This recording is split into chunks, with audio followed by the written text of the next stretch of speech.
Harga emas kini tembus 2,4 juta rupiah per gram di Galeri 24 dan UBS per 29 Oktober 2025. Angka yang dulu terasa mustahil, kini jadi kenyataan. Sebagian orang panik, sebagian lagi merasa aman karena punya emas. Tapi, benarkah emas selalu jadi tempat berlindung paling aman menjelang krisis? Atau ini justru tanda bahwa badai besar sedang mendekat? Mari kita bahas. Fenomena naik turunnya harga emas di Indonesia menjelang krisis 2030. Kenaikan harga emas bukan cuma angka yang melonjak di layar pegadaian atau di aplikasi investasi. Di baliknya, ada emosi, ada kekhawatiran, ada insting bertahan hidup dari jutaan masyarakat Indonesia. Setiap kali kabar tentang inflasi, pelemahan rupiah, atau ketegangan global muncul di berita, harga emas seolah langsung merespons rasa takut itu. Bukan hanya karena hukum pasar, tapi karena emas sudah lama menjadi simbol perlindungan, sesuatu yang bisa dipegang, dirasakan, dan diwariskan. Bagi banyak orang, emas bukan sekadar logam berkilau, melainkan janji keamanan di tengah dunia yang tak pasti. Dan di tahun 2025 ini, ketika harga per gramnya mencapai 2,4 juta rupiah, emas kembali membuktikan dirinya. Bukan hanya aset, tapi refleksi psikologis masyarakat yang merasa ekonomi sedang goyah. Ketika ketidakpastian meningkat, emas bersinar makin terang. Bukan karena cahayanya, tapi karena ketakutan kita sendiri. Di Indonesia, kebiasaan menyimpan emas sudah mendarah daging. Bukan karena ikut tren, tapi karena ada memori kolektif yang diwariskan dari generasi ke generasi. Dari nenek moyang yang menyimpan perhiasan di kaleng biskuit, sampai anak muda masa kini yang menabung emas lewat aplikasi digital.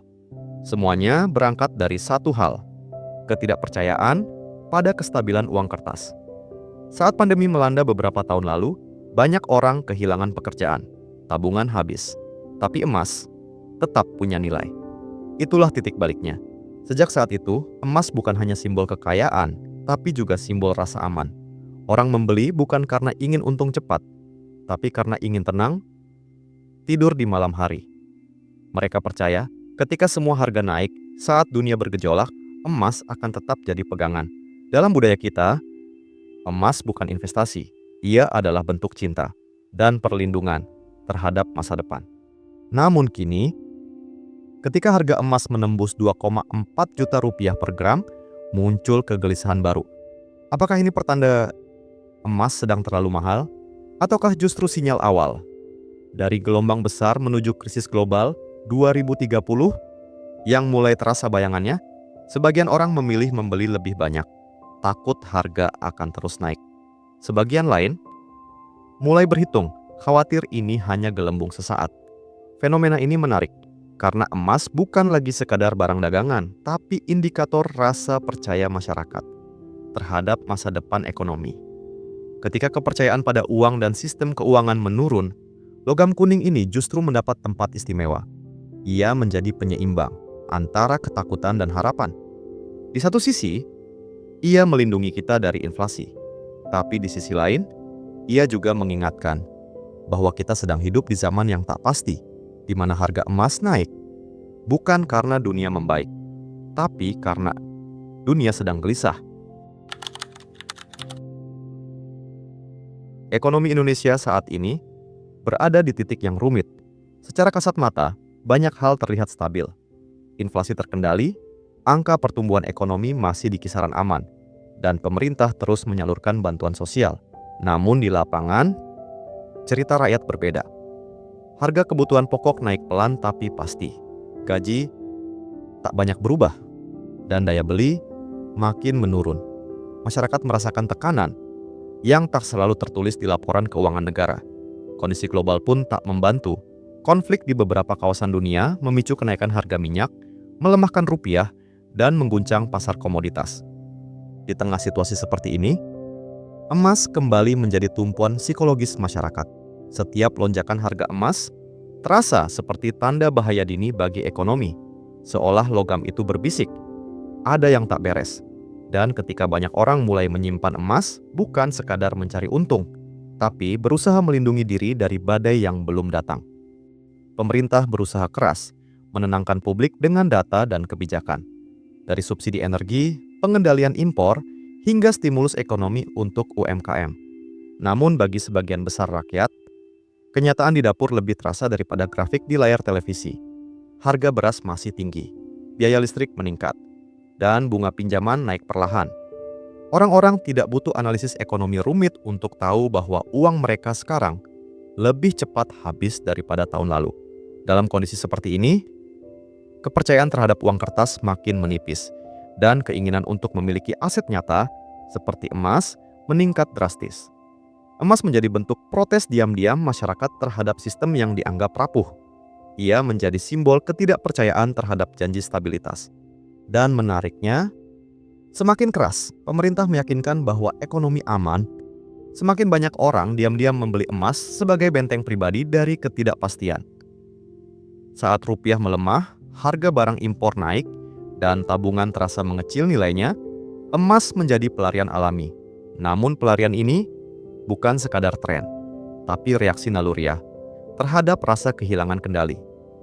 Bagi masyarakat kelas menengah, emas adalah cara sederhana untuk mempertahankan nilai uang tanpa perlu jadi ahli ekonomi.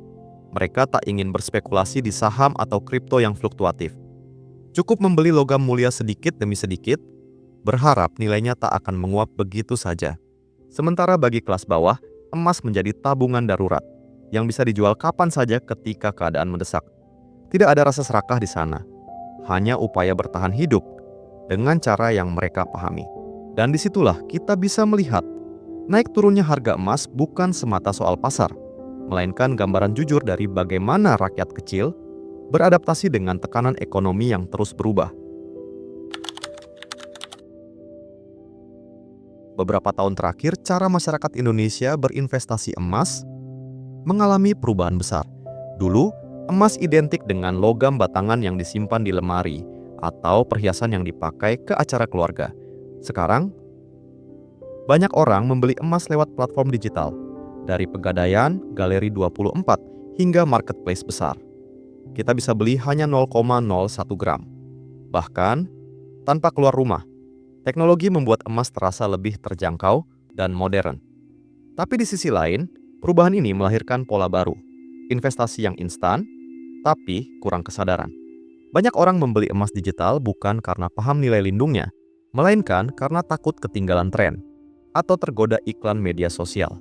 Fenomena ini menarik, karena emas yang dulu dianggap investasi orang tua, kini justru jadi gaya hidup anak muda. Namun di balik kemudahan itu, muncul pertanyaan, apakah semua ini benar-benar soal investasi? Atau kita hanya sedang mencari rasa aman di layar ponsel kita sendiri? Akses digital membuat investasi emas kini bisa dilakukan oleh siapapun, bahkan oleh pelajar dan pekerja lepas. Cukup modal puluhan ribu rupiah, sudah bisa beli sebagian kecil dari 1 gram. Hal ini membuat emas terasa seperti tabungan masa depan yang mudah dimulai. Namun di sisi lain, mudahnya akses justru menimbulkan ilusi aman. Banyak yang membeli tanpa tahu cara membaca tren harga, tanpa paham bahwa emas juga bisa turun nilainya dalam jangka pendek. Mereka ikut-ikutan, takut tertinggal, dan menganggap setiap kenaikan harga berarti keuntungan pasti. Padahal, pasar emas juga punya ritmenya sendiri. Kadang naik karena inflasi, kadang turun karena intervensi global. Fenomena ini memperlihatkan satu hal penting. Bukan hanya harga emas yang bergerak cepat, tapi juga emosi dan persepsi masyarakat terhadap rasa aman finansial. Emas kini bukan hanya alat investasi, tapi juga bagian dari identitas sosial. Cara seseorang menunjukkan bahwa ia peduli pada masa depannya. Fenomena emas digital hari ini mengingatkan pada demam kripto beberapa tahun lalu. Waktu itu, banyak orang membeli aset digital dengan harapan cepat kaya, tapi akhirnya banyak juga yang rugi karena tak paham risikonya. Polanya kini berulang, hanya medianya yang berbeda. Perbedaannya, emas punya rekam jejak panjang ribuan tahun sebagai penyimpan nilai. Namun perilaku masyarakat tetap sama. Ketika harga naik, euforia menular seperti api. Dan ketika harga turun, panik ikut berantai. Inilah sisi manusiawi dalam ekonomi. Kita lebih digerakkan oleh rasa takut kehilangan, bukan logika keuntungan. Maka, Meski emas lebih stabil dari kripto, tanpa pemahaman dan strategi yang matang, investasi emas bisa berubah jadi jebakan psikologis.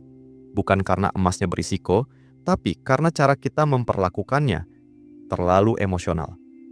Dan disinilah pentingnya, belajar bukan hanya tentang berapa harga emas hari ini, tapi mengapa kita membelinya sejak awal. Kenaikan harga emas bukan hanya mengubah angka di pasar, tapi juga suasana hati masyarakat. Kini, kata krisis mulai sering terdengar di mana-mana, di warung kopi, di obrolan grup WhatsApp keluarga, bahkan di khutbah Jumat. Banyak yang mulai membicarakan masa depan dengan nada cemas, seolah badai besar sudah di depan mata. Mereka tak selalu paham soal ekonomi global, tapi bisa merasakan sesuatu yang tidak stabil. Ketika harga beras naik dan emas ikut meroket, rasa was-was pun tumbuh. Namun di tengah kegelisahan itu, muncul juga semangat baru untuk bersiap. Orang-orang mulai belajar menabung, berhemat, mencari cara bertahan. Emas menjadi simbol sederhana dari kesadaran baru itu, bahwa dunia bisa berubah, dan kita tak boleh lengah. Fenomena ini menunjukkan satu hal penting. Masyarakat kita tidak pasif menghadapi ketidakpastian. Mereka justru mulai bergerak, meski dengan langkah kecil dan penuh hati-hati. Di berbagai daerah di Indonesia, fenomena membeli emas kecil-kecilan kini sudah menjadi budaya bertahan hidup. Ibu-ibu arisan mulai menukar uang hadiah menjadi logam mulia. Petani menyisihkan hasil panennya untuk beli emas. Dan pekerja muda menabung emas digital sedikit demi sedikit. Ada rasa bangga tersendiri ketika berhasil menambah 0,1 gram di aplikasi atau membeli sebutir cincin kecil. Karena di balik logam kuning itu, ada perasaan aman dan kendali.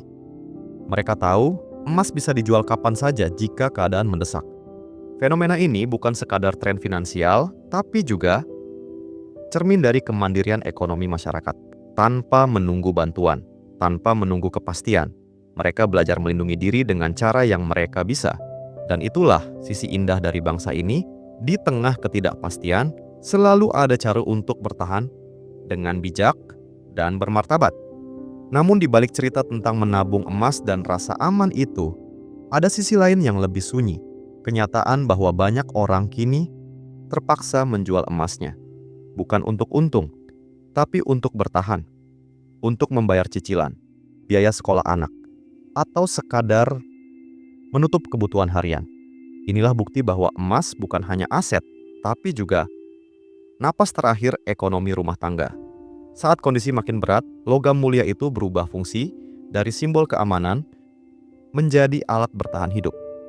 Fenomena ini menyentuh sisi kemanusiaan kita, karena di balik grafik harga emas yang naik, tersimpan jutaan kisah. Perjuangan diam-diam, kisah tentang keluarga yang menjual gelang warisan, atau anak muda yang mencairkan tabungan emasnya untuk bertahan beberapa bulan lagi. Naik turunnya harga emas akhirnya bukan hanya cerita pasar, tapi cermin nyata dari ketahanan sosial masyarakat Indonesia dalam menghadapi tekanan ekonomi yang semakin dalam. Sejumlah ekonom dunia memperingatkan bahwa menjelang tahun 2030, dunia bisa menghadapi krisis ekonomi besar berikutnya. Isunya bukan lagi sekadar inflasi atau resesi, tetapi perubahan mendasar dalam sistem global. Teknologi menggantikan banyak pekerjaan. Perubahan iklim mengancam produksi pangan, dan ketimpangan ekonomi semakin melebar. Bagi negara berkembang seperti Indonesia, semua ini bukan teori, tapi realitas yang mulai terasa.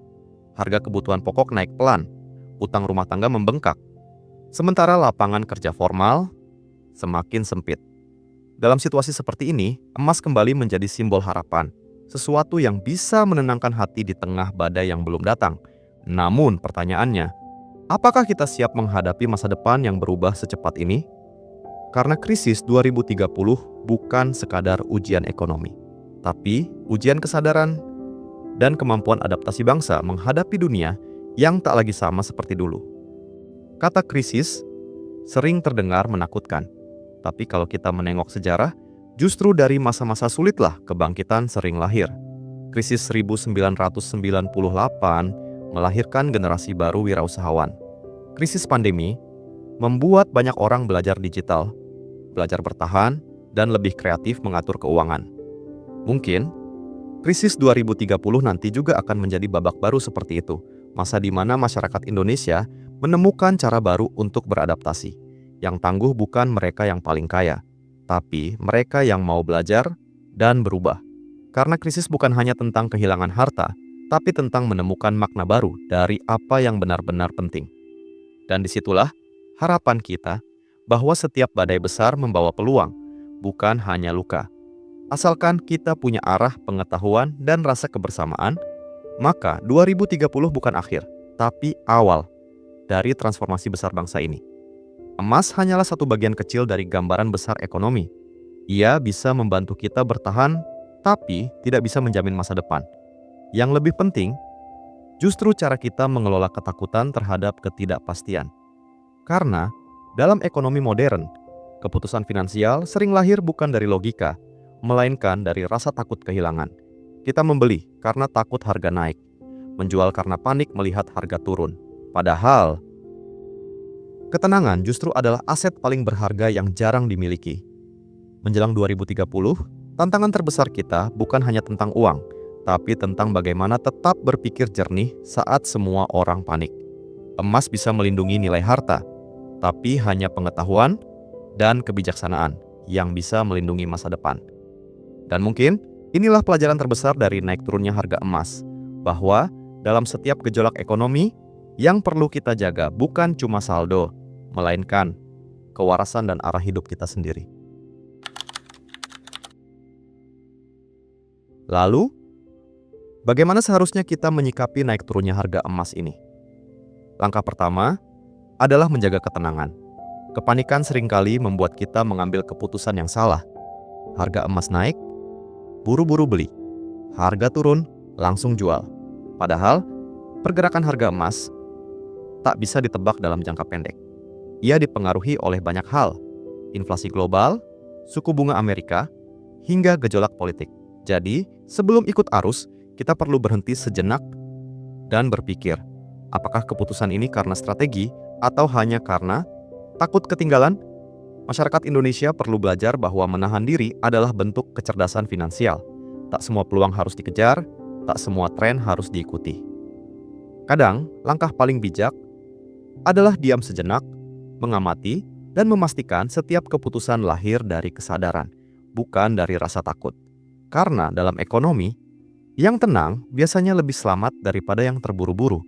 Banyak orang masih salah paham tentang emas. Mereka menganggapnya seperti mesin uang. Beli hari ini, jual besok, lalu berharap untung besar. Padahal, emas tidak bekerja seperti itu. Ia tidak menggandakan nilai, tapi menjaga nilai agar tak terkikis oleh waktu. Emas adalah bentuk perlindungan, bukan sumber kekayaan. Kalau seluruh uang kita ditukar jadi emas, kita mungkin aman dari inflasi, tapi kehilangan fleksibilitas untuk mengambil peluang lain. Kita jadi takut menggunakan uang karena terjebak dalam obsesi menyimpan. Padahal, dalam hidup, keseimbangan jauh lebih penting daripada akumulasi. Punya emas boleh, tapi jangan lupa punya rencana. Gunakan emas sebagai bagian dari strategi, bukan sebagai satu-satunya pegangan. Karena emas bisa melindungi nilai. Namun kebijaksanaan finansiallah yang menentukan arah. Emas hanya alat. Tapi bagaimana kita menggunakannya, itulah yang menentukan hasil. Kalau kita belajar dari sejarah, setiap krisis selalu meninggalkan dua jenis manusia. Mereka yang takut dan berhenti, serta mereka yang belajar dan bangkit. Krisis 1998 mengajarkan pentingnya tabungan darurat. Krisis pandemi mengajarkan pentingnya adaptasi dan literasi digital.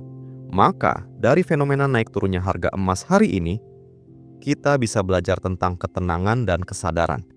Bahwa yang selamat bukan hanya yang punya harta, tapi mereka yang punya pengetahuan, jaringan, dan kemampuan membaca arah zaman.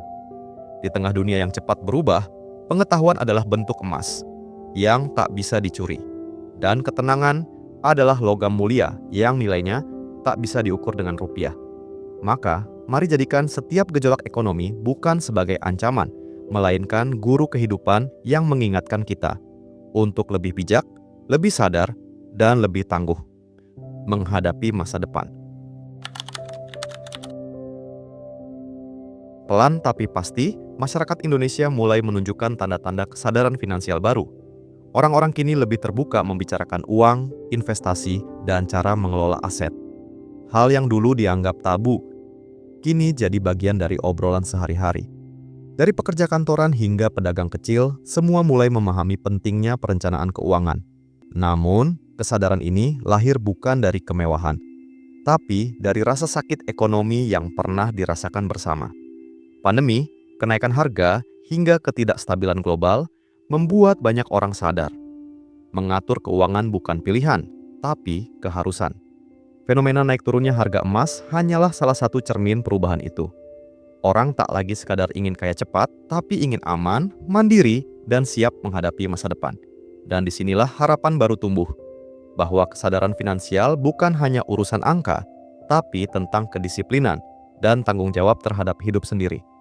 Krisis mungkin tak bisa kita hindari, tapi yang bisa kita lakukan adalah bersiap sejak dini.